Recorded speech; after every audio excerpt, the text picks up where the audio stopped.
অনেক রকম তো আমের আচার খেয়েছেন, তবে বাজারে কাঁচা আম থাকতে থাকতে ঠিক এই রকমভাবে আমের মোরব্বা একটু বেশি করেই তৈরি করে ফেলুন।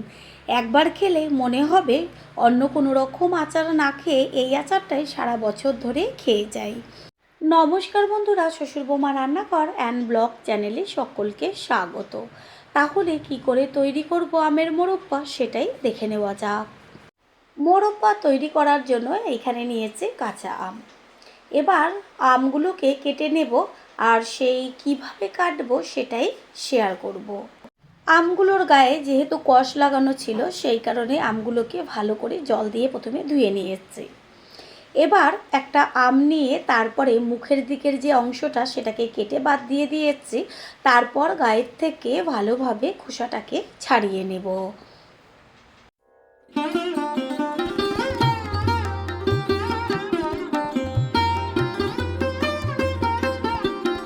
আমের গায়ের থেকে খোসাটা ছাড়িয়ে নেওয়া হয়েছে, এবার মাঝখান থেকে কেটে নেওয়া হলো। তারপর অর্ধেকটা পিসকে আবারও আওড়াভাবে দুই ভাগ করে নিলাম, মানে একটা আমকে কেটে 4 টুকরো করে নিয়েছি।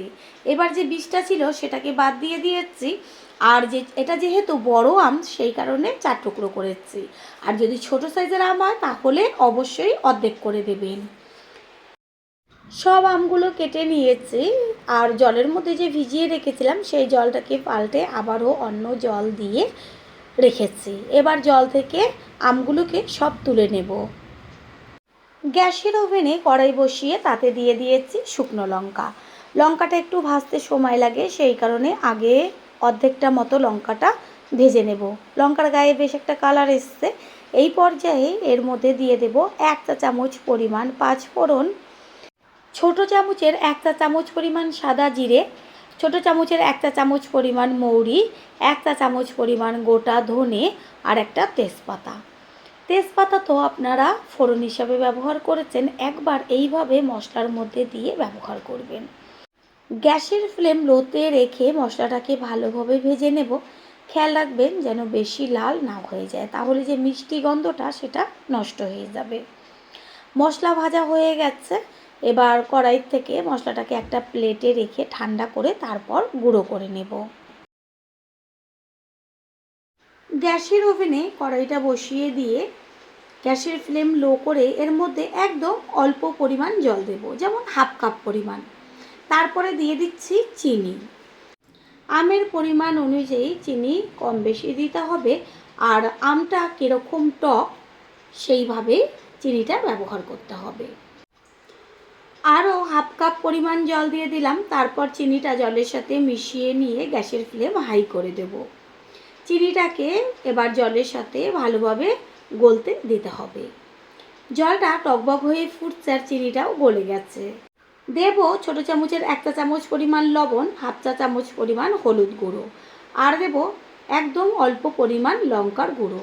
এবার চিনির শিরার মধ্যে হলুদ, লবণ, লঙ্কার গুঁড়োটাকে ভালো করে মিশিয়ে নিয়ে 1.5 থেকে 2 মিনিট মতন গ্যাসের ফ্লেম হাই রেখে ফুটিয়ে নেব।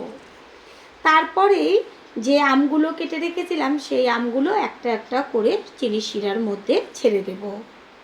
পুরনো বন্ধুদের সবসময় আমাদের পাশে এইভাবে ভালোবেসে থেকে এগিয়ে নিয়ে যাবার জন্য অনেক অনেক ভালোবাসা। আমগুলো তো শিরার মধ্যে দেওয়া হয়ে গেছে। এবার খুন্তি দিয়ে একটু আমগুলোকে এপিট ওপিট করে মিশিয়ে নিয়ে তারপর এটা সিদ্ধ হতে দিতে হবে। যেহেতু মোরব্বা তৈরি করছি সেই কারণে সুন্দর একটা গন্ধ আসবে, তার জন্য একটা তেজপাতা, 2টো এলাচ, লবঙ্গ 3-4টে, আর একটুখানি দারচিনির টুকরো দিয়ে তারপরে মিশিয়ে নেব। আর এইটা দেওয়াতে এত সুন্দর মোরব্বার থেকে একটা গন্ধ আসবে। একটা ঢাকনা চাপা দিয়ে দেব, আর গ্যাসের ফ্লেম মিডিয়াম টু লো করে রান্না হতে দিতে হবে। কারণ এই যে শিরাটা এটা ঘন হবে আর আমের মধ্যে বেশ মিষ্টিটা যাবে। প্রথমবার যারা আমাদের চ্যানেল ভিজিট করছেন তাদের আন্তরিক শুভেচ্ছা ও অনেক ভালোবাসা। আমাদের রেসিপিগুলো যদি ভালো লেগে থাকে সাবস্ক্রাইব করে দেওয়ার অনুরোধ রইল, ও পাশে থাকা বেল আইকনে ক্লিক করলে পরবর্তী ভিডিওগুলো সবার আগে আপনাদের কাছে পৌঁছে যাবে। 7-8 মিনিট বাদে কড়াইয়ের ঢাকনাটা সরিয়ে দিয়ে চেক করে নেব আমটা সিদ্ধ হলো কি না, আর শিরাটা কতখানি ঘন হয়েছে। একটু খুন্তি দিয়ে দেখে নেব, আর আমের যে পিসগুলো সেগুলোকে একটু উল্টে দেব। দেখাই যাচ্ছে যে আমের গায়ে যে কালারটা ছিল সেটা সম্পূর্ণ চেঞ্জ হয়ে গেছে, আর আমগুলো বেশ ফুলে ফুলে উঠছে। আবারও কড়াইয়ের ঢাকনাটা চাপা দিয়ে দেব।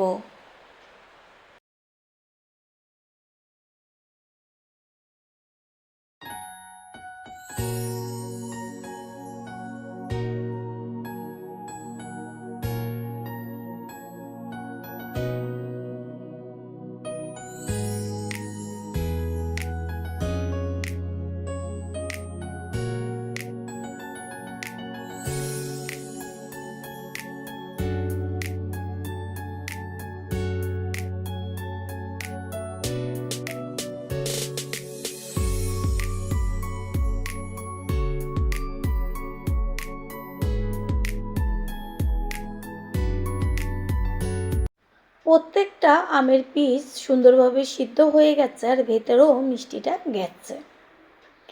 এই যে ঝোলটা দেখতে পাচ্ছেন, এই পর্যায়ে এর মধ্যে ব্যবহার করব ওই যে প্রথমে মশলাটা করে নিয়েছিলাম, সেই মশলাটা গুঁড়ো করে রেখেছি, ওই সম্পূর্ণ মশলাটাই এর মধ্যে দিয়ে দেব। আচারের মধ্যে যদি একটু মশলা বেশি দেওয়া হয় তাহলে ভীষণ টেস্টি হয়। মশলার সাথে মিশিয়ে নেব ভালোভাবে শিরাটা দিয়ে।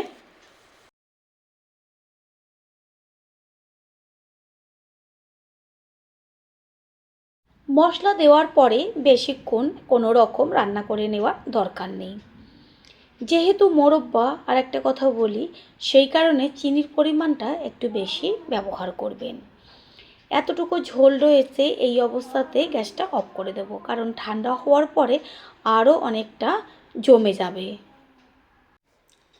এটা যদি সারা বছর সংরক্ষণ করে রাখতে চান তাহলে এই পর্যায়ে 2 চা চামচ পরিমাণ ভিনিগার ব্যবহার করবেন। আমার যেহেতু ঘরে সকলে আচার খেতে ভালোবাসে, সেই কারণে এটা 2 দিনের মধ্যেই শেষ হয়ে যাবে, তাই আর কোনো রকম ভিনিগার ব্যবহার করিনি। মোরব্বা তৈরি হয়ে গেছে, গ্যাসটা অফ করে দেব। একটু বাদে ফিরে এসে সম্পূর্ণ লুকটা দেখিয়ে দিচ্ছি। কত সুন্দর, একদম রসালো টসটসে লাগছে দেখতে। একটা প্লেটে তুলে নিচ্ছি। তৈরি হয়ে গেল আজকের রেসিপি আমের মোরব্বা। আশা করি রেসিপিটি ভালো লাগলো, আর যদি ভালো লেগে থাকে একটা লাইক, কমেন্ট, পারলে একটা শেয়ার করে অবশ্যই জানাবেন। আপনাদের দেওয়া একটা লাইক ও লাইকের পাশে থাকা হাইপ আর একটা শেয়ার আমাদের কাছে অনেক অনেক গুরুত্বপূর্ণ।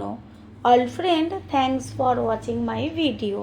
আপনারা সকলে ভালো থাকবেন, সুস্থ থাকবেন। আবারও দেখা হবে অন্য কোনো রেসিপির এপিসোডে।